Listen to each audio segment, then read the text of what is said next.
Hello boys and girls, and happy Read Across America Day. This is Dr. Seuss's birthday, the day we celebrate reading in school. And I have a book I'd like to read to you. It's called Grandpa's Teeth by Rod Clement. Help! I've been robbed! We heard Grandpa shouting. It's such a disaster! Come quickly! He was still shouting as Mom, Agatha, and I ran up the stairs.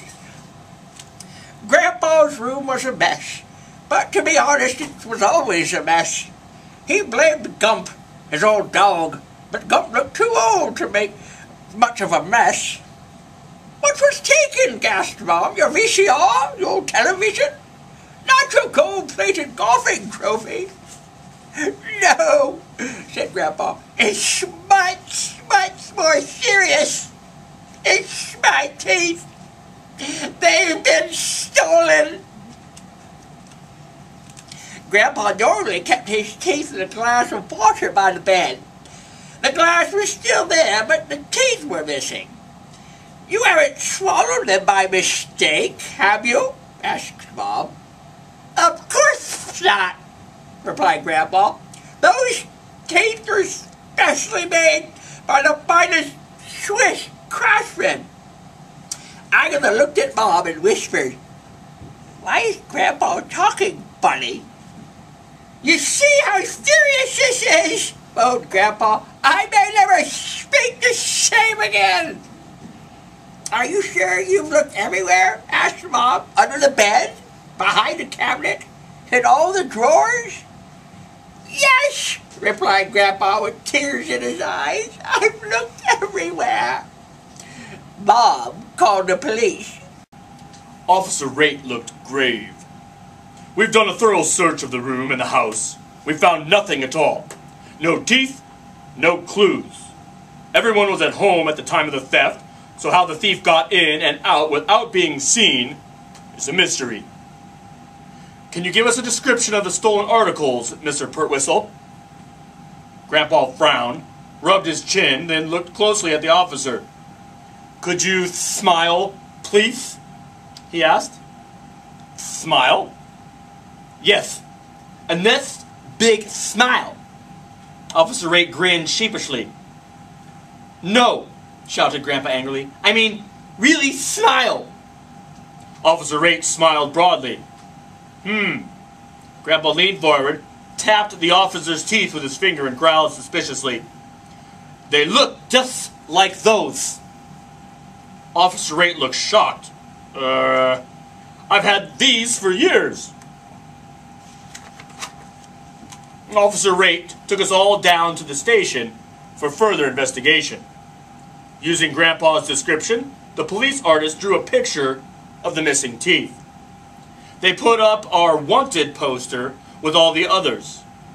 We made copies and put them up all over town. Officer Raitt rounded up the usual suspects and took them in for questioning. All of them were asked to smile. Most of them had missing teeth as well, but just one or two, not the whole set.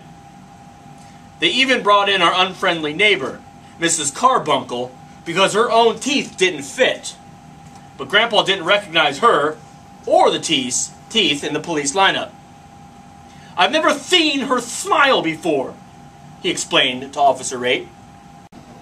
After several days, Officer Raitt had to admit that no teeth had been found, no thief had been caught, and no clues had been uncovered. Grandpa suspected everyone, especially anyone who didn't smile. Soon the whole town was smiling at him, although he never smiled back. He had nothing to smile with. Mom even got a call from one of those TV shows, Unsolved Crimes. They came to the house in a helicopter. We had to reenact the whole thing. When Grandpa was interviewed, he asked the reporter, Pearl White, if he could borrow some of her teeth. After all, he mumbled, but you have more than enough. Dad called Switzerland to find out how much a set of new teeth would cost. He was so shocked when he found out that he dropped the phone. The only way we could ever afford it, he he took to Mom is to sell the house. Grandpa thought this was a great idea. Who needs a house anyway? He moaned. It doesn't help you chew your food. To cheer him up, we all took Grandpa to the amusement park. It was a disaster. He took one look at the front entrance and he burst into tears. Everyone watched unsolved crimes, but no one called Officer Rate, and the crime remained unsolved. Some spare teeth were left in the mailbox, but none of them fit properly. People began locking their doors at night, imagining a teeth thief loose on the streets. No one knew who would be next, so fear gripped the town. The thief had to be caught, and soon.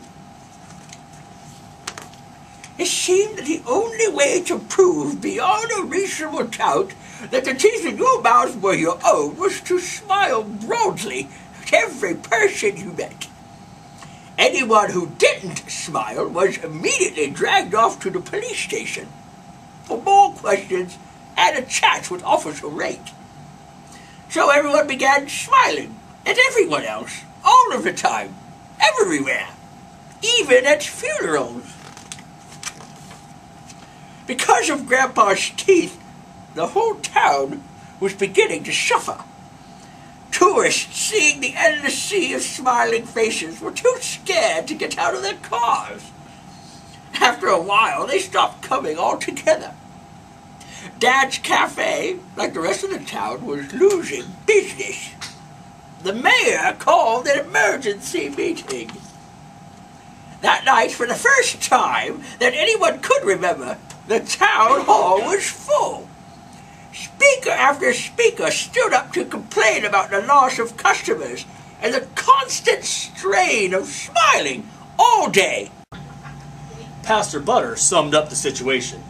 Well, I've always considered this a happy town. There are limits.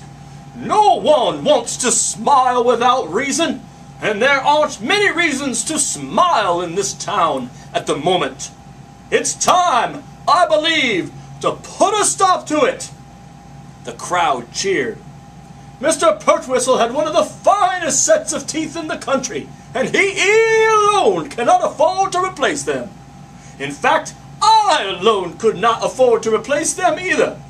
But if every one of us put $1 in the collection plate tonight, we would have enough money to buy 2 sets of teeth.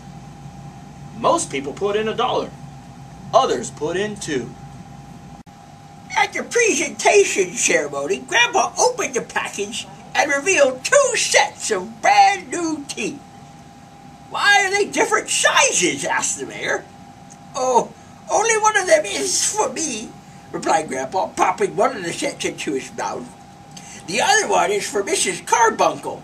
Her teeth never fit properly, and she has such a pretty smile.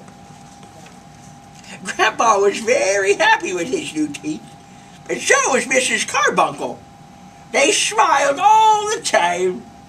In fact, they were so happy that Grandpa's old dog Gump smiled too. For the first time ever. And that was Grandpa's Teeth by Rod Clement. I hope you enjoyed the story, boys and girls. Have a great Read Across America Day.